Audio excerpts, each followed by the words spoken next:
He's a singer, and he's a man that can shake, rattle, and roll.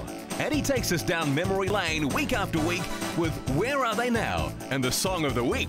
To finish the show, it's our pop encyclopedia, Shane. G'day, mate. Hello. Good to see you. Always a pleasure. Always a pleasure. Yes, it is. I mean, how many years have I known you now? More than About 30. More than 20. 40. More than 30. Would be 40 odd years, wouldn't it? God, we're showing our age. But anyway, what the hell is? Yeah, we have known each other for a long, long time now. Yeah. Many, many moons. I just. And it could just only last another week if you don't behave yeah, yourself. and if you Shane. keep throwing those sausage jokes at me, it's gonna finish very smartly. I can tell you. Oh, you've ruined my joke tonight. My Oh, have you got one? Have you? Sausage on me. Yeah. Oh God. Now, Shane, any gossip from the world of the Shane and the Shazam band? The Shazam band. Well, we've actually been working in a new guitarist. And, Oh, have you? Fantastic. He What's went his fantastic.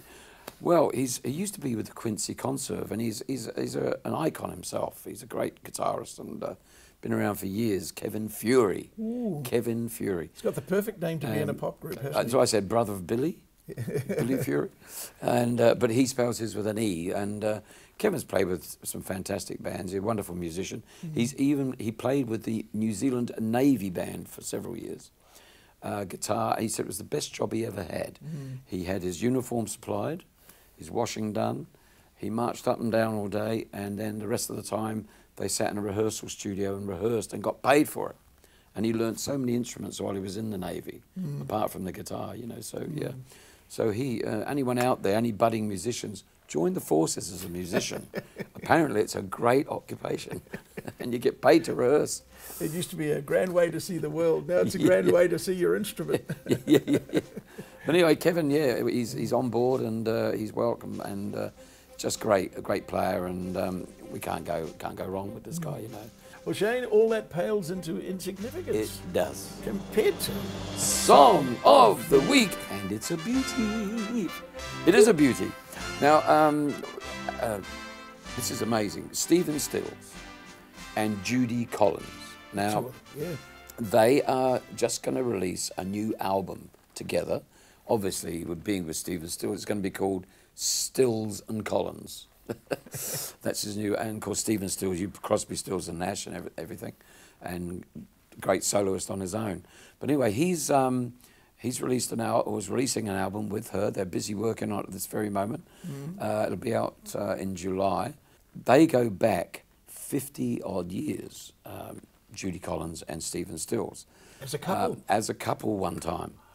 And I didn't realise that. I didn't but, know that yeah, either. they were a couple. You were telling me before, so that's how Yeah, I in know the green all this. room, you see. Yeah. The story goes that they're doing a tour together as well, which is going to last for, I think it's going to last for around about 4 months. So this could be the beginning of something new if they stick together for 4 months. Imagine being on the road together for 4 months, and they're consistently working right through those 4 months, right through to November this year. To promote the album and do their shows. They should pack them in. It'd be a great show. Two icons. Now, she's 78 now, and he is 72. So he's sort of her toy boy. She's 78 and he's 72. 72, yeah. But way back when, he was actually smitten by Judy Collins, and he fell in love with her. He absolutely jumped in, boots and all, and he wanted to get married and be with her. That was the love of his life, you know. And this is when he was 22, way back 1968. She would have been 30 and he was 22. Yeah, so, you know. And what happened was she was performing a Shakespearean play in New York, and it was called Peter Gynt. It's a Shakespearean piece, you know. And she was doing her thing, and there's this young 22-year-old infatuated with this woman. But it's the old story, you know. She was working with a very handsome leading man, who was a very talented actor, and his name was Stacey Keach. Well-known actor, a marvellous actor, actually. I will digress just for a moment while you're talking about Stacey Keach, because I know the fact this month, only about a week ago, they cancelled his play that he just, on opening night, he went to pieces and he fell ill, and he stumbled around the stage on opening night, forgot all his lines, didn't know what he was doing, and got in Chicago it was, just only a week ago. And after 3 nights, they cancelled the whole thing and said, forget it, he's over. And apparently he's sick, and I think he's got a bit of Alzheimer's. Something's happened with the brain tissue, and he's forgetting all his lines. Anyway, I do digress, but Stacey Keach. Another digress. Sad ending. Did you ever go out with an older woman, Shane? Yeah, you mean out with, like... Yeah, well, have a relationship with an older woman? Like this...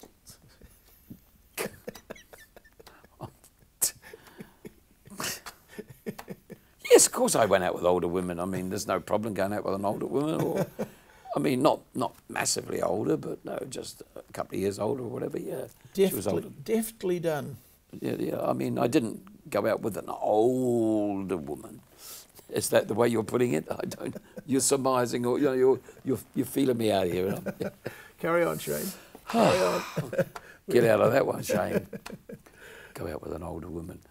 Well, it is the subject we're talking about tonight, isn't it? It is. And it's, but what happened there was Stacey Keach. You've lived it yourself. Stacey Keach, but she went off with the leading man in the whole thing. Yes. And off she went. But she hadn't told Stephen Stills at this moment. And he could feel, you know, how you could feel that the momentum was building, the relationship was falling apart, and something was going to burst, and it was going to be over. And he was very sad because he's 22 years old, he's like infatuated, and she's moved on, you know, with the leading man in the play. So her and Stacey were really doing it, but she still hadn't told Stephen Stills. So he started writing all this poetry about the whole affair. I mean, they've been together 2 years. And like I say, he was infatuated, and he started writing his poetry about his grief, the anguish that he was feeling about the whole affair. And he had 5 unfinished songs that he'd written with all this poetry. He started writing the songs, and that was where he turned to. And he said, I'll write some songs about her. All this material he used in his songs, but they were all about the different aspects of the love affair. And he decided, I know what I'll call it. It was just going to be a suite of songs. I'll put all the songs together, because they're variations on a theme, really. And he called it Suite, as in a classical piece of music.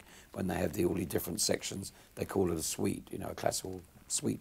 So he called it, and he used the term S-U-I-T-E, suite. And the clever thing was that he was meaning that she was sweet, S-W-E-E-T, sweet Judy Blue Eyes. And he wrote the whole thing. When he's finished and completed this song, he still hasn't broken up with her, but he's got the idea that's happening, and they're both going separate ways, you know. She's working hard at the theatre, or overtime and all that sort of thing, home late. Had Crosby, Stills and Nash No, this is started before, it? no, This just way- before yeah. it. And he wrote the song, he had the completed piece, and he went to her, and he went to her room, and he said, I'm going to play the new song I wrote. And he sat down with his guitar, and he played her this song, Sweet Judy Blue Eyes. And of course, she broke down. She realised what he was saying in the song and what it was all about. And so she broke down and cried. Basically, probably felt sorry for herself. And I know she's been asked, did you have any regrets when he played you that song? And she said, I actually did. I regretted not staying with him at that time, because then she had to confess to him that it is over. And he's saying in the song, I know it's over. And I mean, a lot of people, we've all been in a relationship, you know it's over. And it's just who's going to say it first. And he said it first. And he played her the song. She broke down in tears, and she realised that it was goodbye.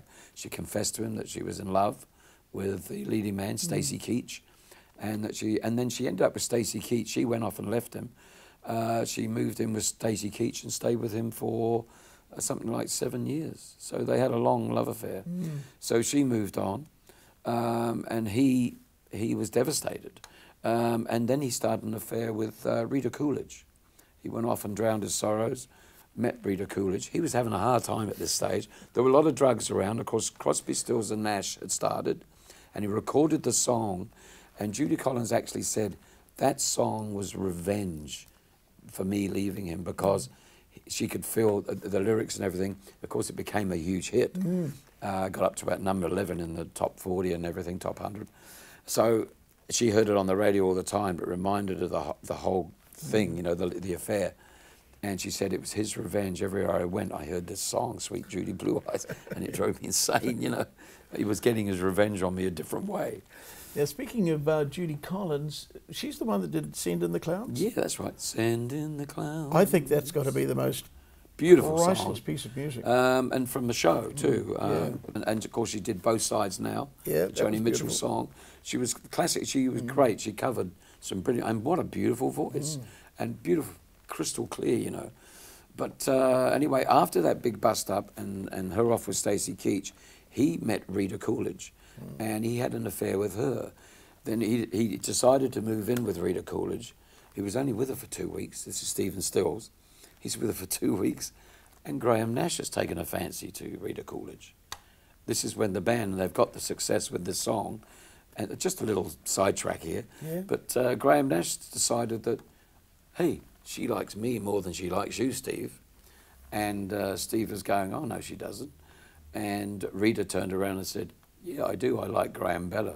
So Graham comes around in his car. Graham calls on her to pick her up. She packs her bags and does a runner. And Graham Nash and Stephen Stills had a punch-up outside the door, and it led to blows, a real altercation. She jumped in the car, got her belongings, jumped in the car, and off they drove.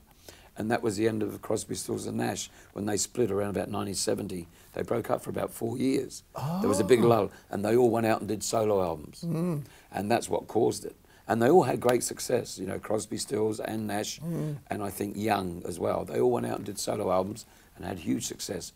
And then they reformed in 1974 after the Rita Coolidge episode. So there's quite a bit of skullduggery going on there. There's always so poor old Stephen was suffering, and he hit the drugs big time. There's always a woman behind everything. Yeah, he ran off to Hawaii for a while on his yacht and sailed around the islands and did stuff. And he had a huge habit. He got into the cocaine. He got so badly into the cocaine at one stage that he started to imagine that he was an Apache witch doctor. And he was going around telling people, who doing the stuff. I mean, they can do funny things to you, the alcohol and the drugs. Yeah, he thought he was an Apache witch doctor. That's how bad it got. And the band would, completely write-offs. Everyone in the group was taking some crazy concoction, you know. And so Crosby, Stills and Nash, you can see them now, and you can see there's always a little bit of damage there, but they've come through it. It's amazing how they're still alive, some of them. Well, let's just very briefly have a quick look at the fact of the influence that Crosby, Stills and Nash had. Oh, huge. I mean, even our band, The Rumour, was modelled on Crosby, Stills and Nash. Everyone, the harmony thing. Yeah. The Everly Brothers had done it a decade before for rock and roll people and so on, and through that decade, the 50s to the 60s. But they took it to another dimension. Yeah. And the harmonies that they created between the three of them was unique again, and it was a beautiful sound, that Graham Nash, that high harmony, and everyone just wanted a sound. Even Marvin Welsh and Farrah, the Shadows, they tried to develop something like that, tried to do this harmony thing, and they were just brilliant harmonies. And also, I mean, he was just a wonderful musician, Stephen Stills himself. What was his biggest song? Love the One You're With, I think. Yeah, I'd say that too. That's that era when they all went out and did their big solo album in the early 70s. You had Neil Young, had after the Gold Rush. Stephen Stills had, Love the One You're With. That LP was fantastic. And Dave Crosby put an album out, and Graham Nash. They all had successful albums on their own, unique. And then they all got back together. I think they all needed some money. I doubt it, but they decided to get back to bury the hatchet and get on with it. You know? And The Rumour, one of our big songs in the sense of singing it on stage, was Teach Your Children. Yeah, Teach. And that was fantastic. Graham Nash song, of course. Yeah. So there was a lot of, interconnecting there with the whole thing. And Judy went on, and because Judy turned out to be an alcoholic. Her father had been one. He had a terrible time with alcohol. She turned out just the same. She didn't do drugs. She didn't like drugs. She thought it would ruin her drinking. She thought she preferred drinking. That was her choice. She preferred the alcohol, but she turned into a total alcoholic, a wreck. She thought it would ruin her drinking. And then her son, but before that, 1977, she went for rehab, and she actually gave it up and has been teetotal ever since. So she did good. But her son committed suicide at the age of 33 through drugs and alcohol himself. and he was just lost. And that destroyed it. That was her only son, and she just about destroyed it. But she still didn't turn back to the alcohol. She got through it all. And of course, she went on to great things, and she's always done well. She's married about 2 or 3 times, and so her career has developed. And I mean, at 78, she's still singing beautiful. Her voice is strong and crystal clear, whereas it doesn't happen for a lot of ladies. And Stephen Stills, well, he went through the whole drug thing, the total cocaine freak. I think they even inserted a plastic piece inside his nose because he took so much cocaine. He burnt the membrane and all the business away inside his nose. I mean, they've had a terrible time, but what I admire is they've gone through it, and there's 2 pals. They're both friends. They're both married now with lovely partners, apparently. They're very happy, and they got kids. But they're both doing this tour because their friendship still came back and grew, and now they're both friends, celebrating 50 years of being friends, and they're going out on this tour together. But I reckon they've got to be very careful, because they could end up scurrying off and leaving their betrothed behind, and could be a dangerous tour for them. Shane, I got a slap coming on. Ooh, good. Time to slap the table? Slappy. Time to slap the table? Yeah, I reckon you should give us a good slap. Shane, I can surmise. Yes. That tonight's Song of the Week has got to be Sweet Judy Blue Eyes, written for Judy Collins by Stephen Stills in 1969. It's getting to the point where I'm no fun anymore. I am sorry. Sometimes it hurts so badly I must cry out loud that I am lonely. I am yours, you are mine, you are what you are. You make it hard. Remember what we've said and done and felt about each other. Oh, babe, have mercy. Don't let the past remind us of what we are not now. No, I am not dreaming. I am yours, you are mine, you are what you are. You make it hard.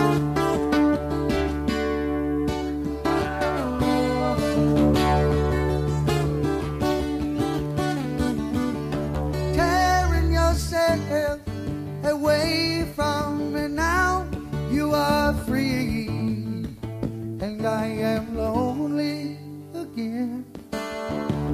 This does not mean I don't love you, I do, that's forever, yes, and for always. I am yours, you are mine, you are what you are.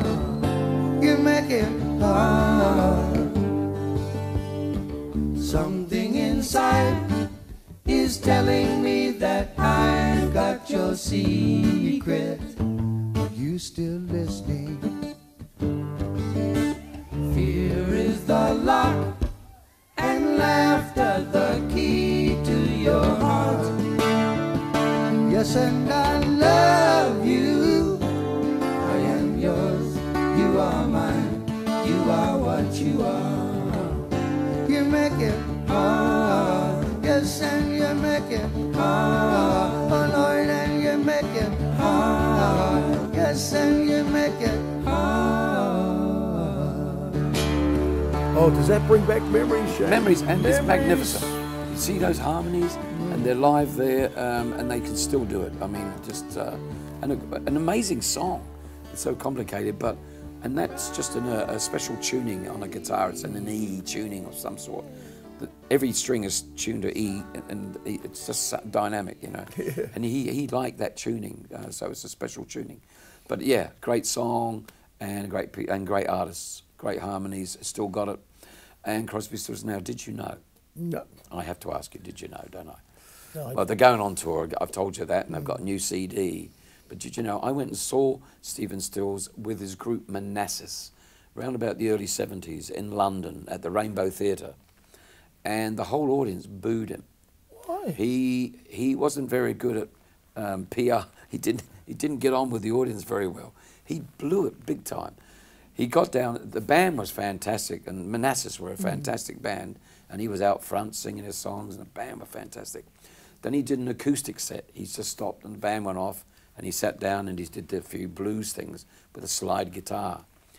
And it was getting a bit boring, you know, just going on, whoa, yeah. They'd all enjoyed the band. Everyone wanted back to the band.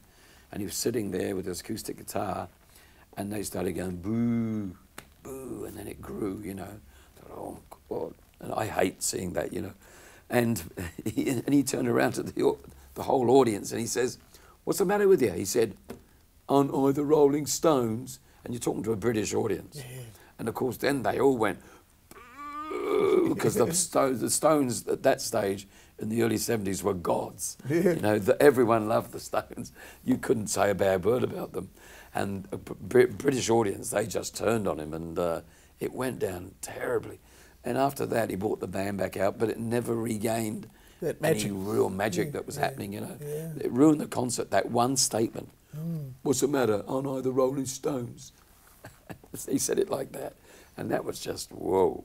That was like a red, you know, flag to a bull. So I destroyed it, yeah. Did you know that? I thought you'd like to know that. Well, Jan, I've only got, I'm racking my brains. What about Scent in the Sausage? Oh, Scent in the Sausage. Oh. You've reached an all-time low. This is an all-time low tonight. An all-time low, all-time low. I didn't even relate it to the song no, we did. I just want... We went back to a Judy... Send in the clowns. Send in the sausage, yeah. And then the connotation is terrible. Sterling job, old sausage. Okay. Sterling job. Shane? Oh, you've done it again. Make it right.